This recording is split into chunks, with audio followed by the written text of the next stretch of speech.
everyone, Patty Plant here, Patricia Hanbidge, your horticulturist. I'm here to talk with you today with my excellent helper here, Little Green Sprout. And we brought the show inside again today because it looks like we're going to have some pretty crazy weather out there, maybe some thunder and lightning and that kind of thing. So we went for a walk and before we did blue sky. So we just did CBC blue sky and talked about gardening. So I hope that you're able to join us again.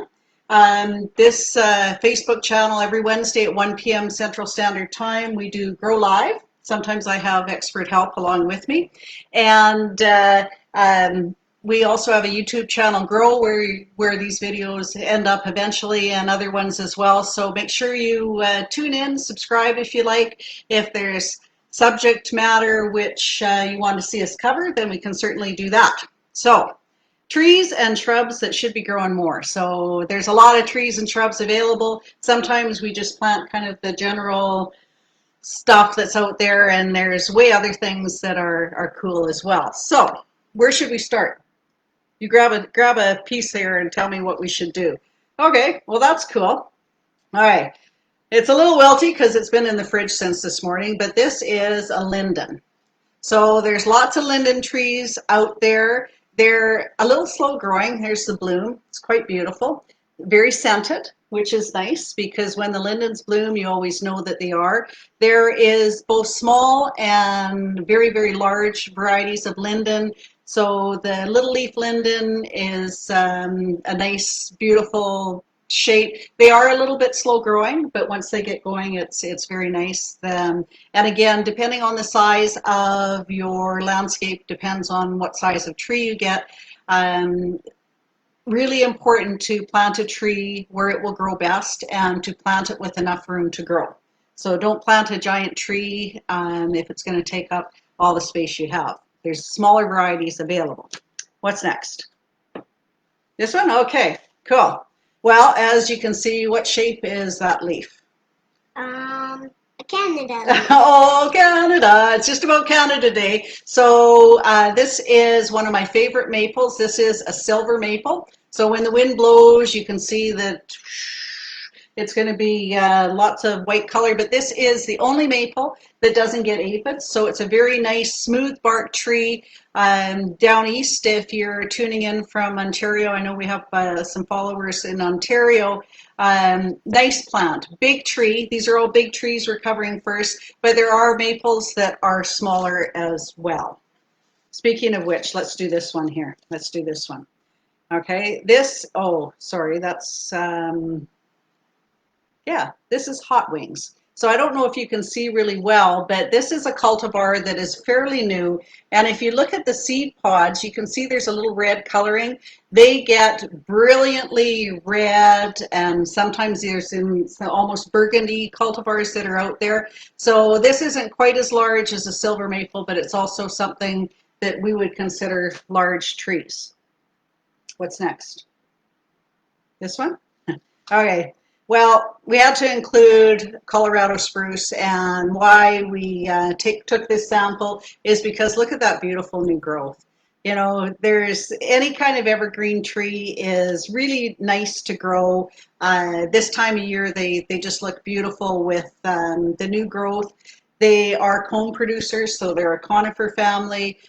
Large trees, shallow root systems, hard to plant other things around under spruce trees, and it's not because of the pine needles acidifying the soil. That's an old wives' tale, folks, but it's usually because of competition. If you park a car on your lawn and there's no grass growing under it, it's not because the battery leaked acid, it's because there's competition for sunshine and water. What's next? How about this one? Okay, it's a palmate leaf, so it looks like a hand, right? This is a palmate leaf. This is Ohio Buckeye. Aesculus glabra, I think, is the Latin. And interestingly enough, I have a daughter that lives in Vancouver, and she sent me a picture of this tree that's growing currently where she lives.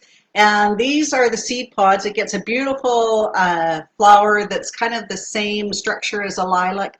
very, very beautiful, statuesque tree, very beautiful. But she showed me a picture in Vancouver, which is about 2 months ahead of us. So that's kind of nice. But these flowers turn into these kind of spiny little guys that then grow and turn into conkers. And in England, the kids used to throw conkers at each other, and you know they hurt. So it's a seed, beautiful tree, very large tree, palmate leaf, so it's very unique. I don't know why we don't have these planted everywhere, because they work in our zone and they work in the warmer zones as well. How about this one? Could be a crown. So this is do you remember? It's an oak tree, and this one is a Burr Oak.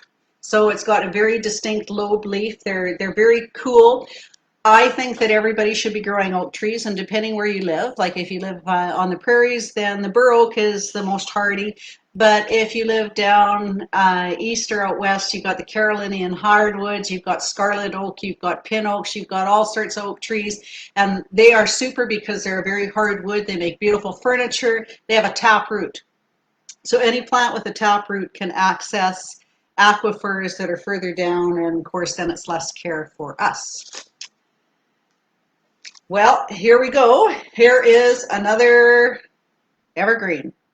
So this one, excuse you, this one is a Scots pine. It's not a Scotch pine. Are you okay? Need a drink? No? All right. It's hard work, this Facebook Live stuff, isn't it? YouTube, yeah. Anyway, so this is a Scots pine.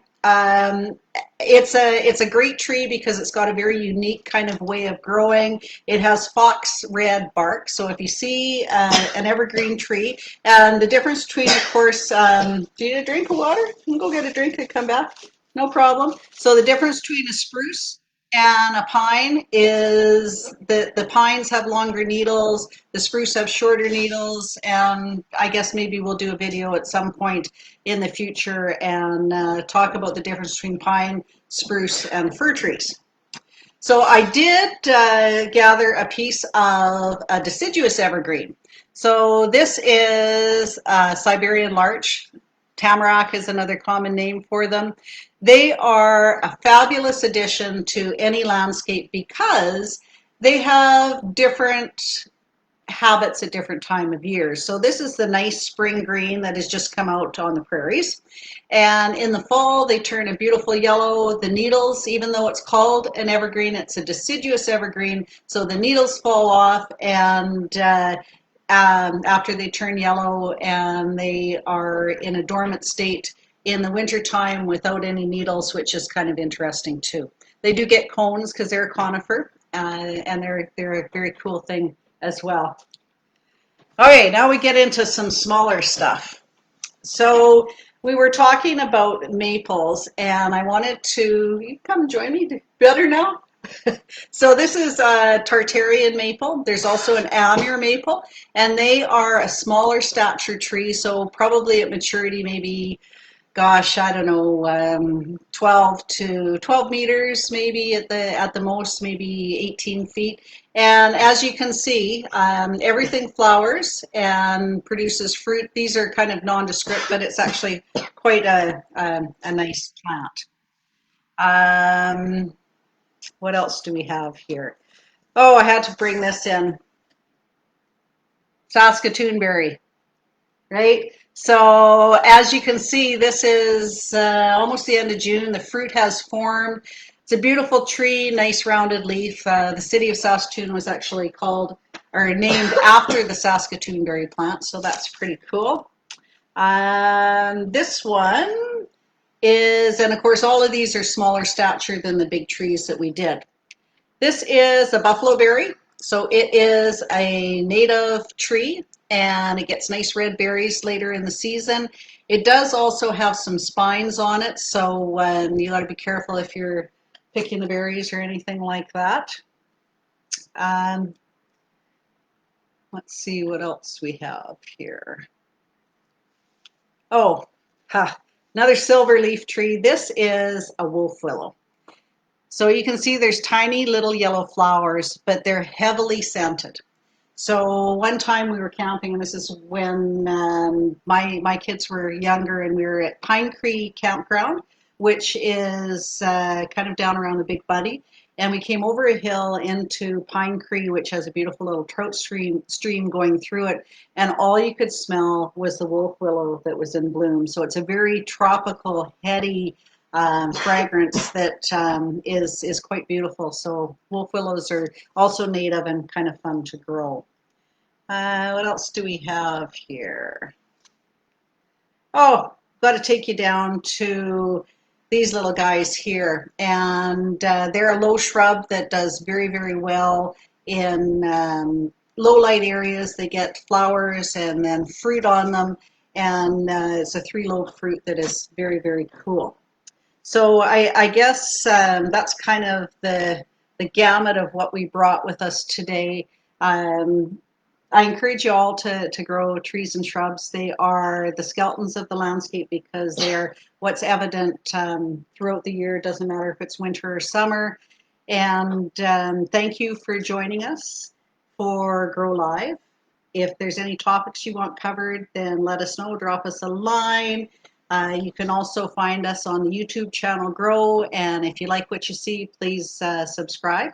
And thank you for joining us. Thank you for your help, and hope that cough goes away. So until next time, folks, thank you for joining me, horticulturist Patricia Hanbich, here to help you with all your questions and to bring you lots of different insight on gardening. So thanks again. We'll see you next time.